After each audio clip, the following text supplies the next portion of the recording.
만두 모양이 예쁘게 잘 나오네요. 다들 솜씨가 좋으시네요. 올해 설에도 배부르게 먹겠어요. 언제 이렇게 살이 쪘지? 얼굴도 많이 부었고, 어쩌면 좋지?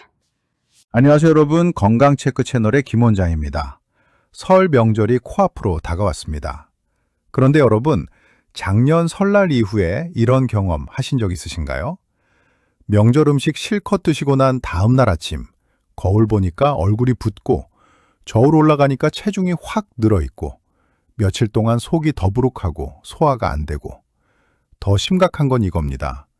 국민건강보험공단 자료에 따르면 명절 연휴 3일 동안 평소보다 칼로리를 평균 47% 더 섭취하고 이 중 65세 이상 어르신들은 명절 이후 혈당 수치가 평균 32mg/dl 상승한다는 조사 결과가 있습니다. 괜찮아, 명절 한 번인데 뭐 하시면서 넘기시는데요. 이게 반복되면 당뇨병 전 단계가 당뇨병으로, 고지혈증이 동맥경화로 진행될 수 있습니다. 특히 70대 이상 어르신들 중 혈당 조절이 안 되시는 분들은 명절 한 번이 심혈관 질환의 방아쇠가 될 수도 있어요. 하지만 오늘 제가 알려드리는 방법대로만 하시면 명절 음식 맛있게 드시면서도 몸을 지킬 수 있습니다. 지금부터 시작하겠습니다. 먼저 명절 때 흔히 하시는 위험한 습관 5가지부터 말씀드릴게요. 첫째, 아침 거르고 점심에 몰아먹기. 어차피 많이 먹을 거니까 아침은 굶자 이러시면 오히려 혈당이 폭등합니다. 둘째, 떡국부터 먼저 드시는 것. 탄수화물을 공복에 먹으면 혈당이 급격히 올라가요. 셋째, 전을 안주 삼아 술 마시기. 기름에 튀긴 밀가루와 알코올의 조합은 간에 최악입니다.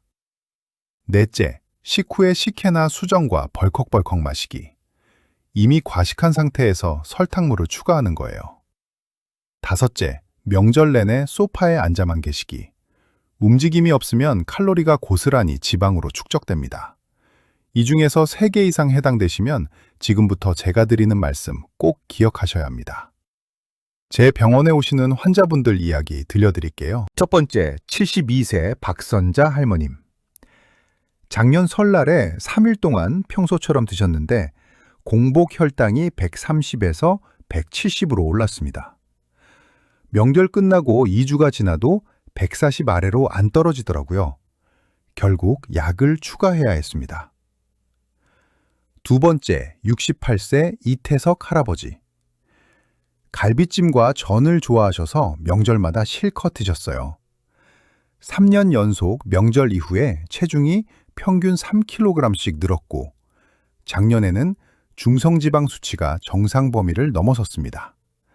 지금은 고지혈증 약을 드시고 계세요. 세 번째, 75세 김정옥 할머니. 이분은 똑똑하셨어요. 제가 알려드린 식사 순서를 지키셨습니다. 명절 음식 다 드셨는데도 혈당 변화가 10mg/dl 이내로 안정적이었고 체중도 0.3kg만 증가했다가 일주일 만에 원래대로 돌아왔습니다. 차이가 뭘까요? 바로 먹는 순서와 식후 관리였습니다. 자, 이제 구체적으로 알려드릴게요. 첫 번째 전략, 식사 순서 바꾸기. 나물, 단백질, 탄수화물, 이 순서입니다. 일본 도쿄대학 연구팀이 65세 이상 어르신 120명을 대상으로 6개월간 실험했습니다. 같은 칼로리를 먹되 순서만 바꿨더니 식후 혈당이 평균 28% 낮아지고 체중은 평균 1.8kg 감소했다는 결과가 나왔어요. 나물에 들어있는 식이섬유가 장에서 당분과 지방의 흡수 속도를 늦춰줍니다. 시금치 나물, 도라지, 고사리 같은 걸 먼저 배의 30% 정도 채우세요. 그 다음 갈비찜이나 수육 같은 단백질 반찬을 드시고 마지막에 떡국을 평소의 절반만 드시면 됩니다. 두 번째 전략, 사과의 힘. 식후에 사과 반 개에서 1개를 껍질째 드세요. 미국 매사추세츠 대학 연구에 따르면 사과의 펙틴 성분이 장에서 콜레스테롤 흡수를 19% 감소시킨다고 합니다.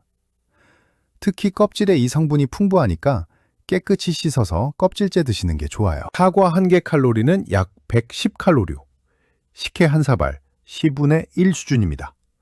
게다가 사과는 혈당을 천천히 올리지만 식혜는 급격히 올립니다. 세 번째 전략, 따뜻한 차 한 잔. 녹차나 보이차 또는 생강차를 추천합니다. 한국식품연구원 자료에 의하면 녹차의 카테킨 성분이 지방분해 효소를 43% 활성화시킨다고 합니다. 생강과 계피는 인슐린 감수성을 개선해서 혈당 조절에 도움이 될 수 있어요. 식후 30분 안에 따뜻한 차 한 잔을 천천히 마시면 소화에도 긍정적 영향을 줄 수 있습니다. 제가 직접 실천 가능한 명절 식단 예시를 드릴게요. 명절 당일 점심 1단계 시금치 나물 1접시, 도라지 무침 반 접시. 2단계 갈비찜 3-4점, 수육 2-3점. 3단계 떡국 반 그릇. 4단계 잡채 3-4젓가락. 이렇게 드시면 전체 칼로리는 약 650칼로리 정도로 평소 식사와 비슷합니다. 식후 30분 사과 한 개를 4등분해서 껍질째 천천히 씹어 먹기. 녹차 또는 생강차 한 잔 마시기. 명절 다음 날 아침 채소죽 한 그릇, 김치. 점심 샐러드, 삶은 계란 2개. 저녁 가볍게 두부찌개, 잡곡밥 반 공기. 이렇게 하루만 조절하시면 명절 때 늘어난 체중의 약 60%가 빠질 수 있습니다. 자주 묻는 질문 4가지. 나물이 입에 안 맞는데 다른 걸로 대체할 수 있나요? 오이, 당근, 양배추 같은 생채소로 대체하셔도 됩니다. 중요한 건 식이섬유예요. 차를 못 마시는데 어떡하죠? 따뜻한 물이라도 괜찮습니다. 찬물보다는 따뜻한 물이 소화에 도움이 될 수 있어요.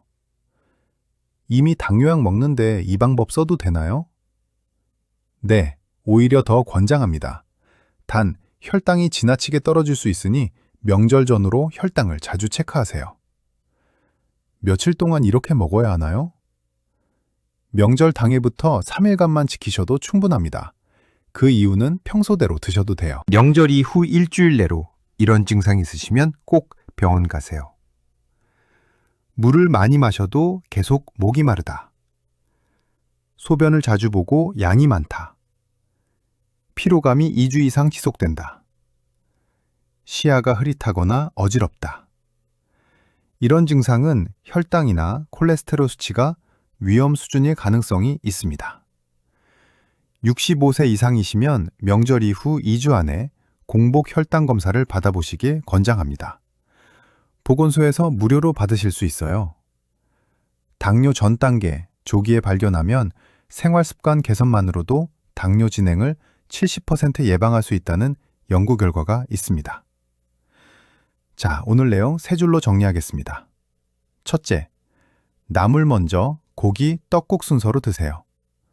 둘째, 식후 사과 1개와 따뜻한 차 1잔. 셋째, 다음날 가볍게 조절하고 일주일 내 혈당 체크. 여러분, 명절은 가족과 함께하는 소중한 시간입니다. 건강 걱정에 음식 앞에서 주눅들지 마세요. 오늘 알려드린 똑똑한 전략으로 맛있게 드시고 건강도 지키시길 바랍니다. 오늘 영상이 도움되셨다면 좋아요 버튼 꾹 눌러주시고요. 구독하시면 이런 실용적인 건강 정보를 계속 받아보실 수 있습니다. 그리고 이 영상 꼭 가족들한테 공유해주세요.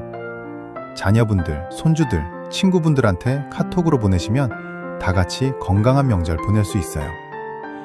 댓글로 우리 집 명절상에는 어떤 나물이 올라와요? 라고 알려주시면 그 나물들 활용법을 맞춤으로 댓글로 달아드리겠습니다. 저는 다음 영상에서 더욱 유익한 정보로 찾아뵙겠습니다. 가족들과 건강하고 행복한 설 명절 보내세요. 새해 복 많이 받으세요.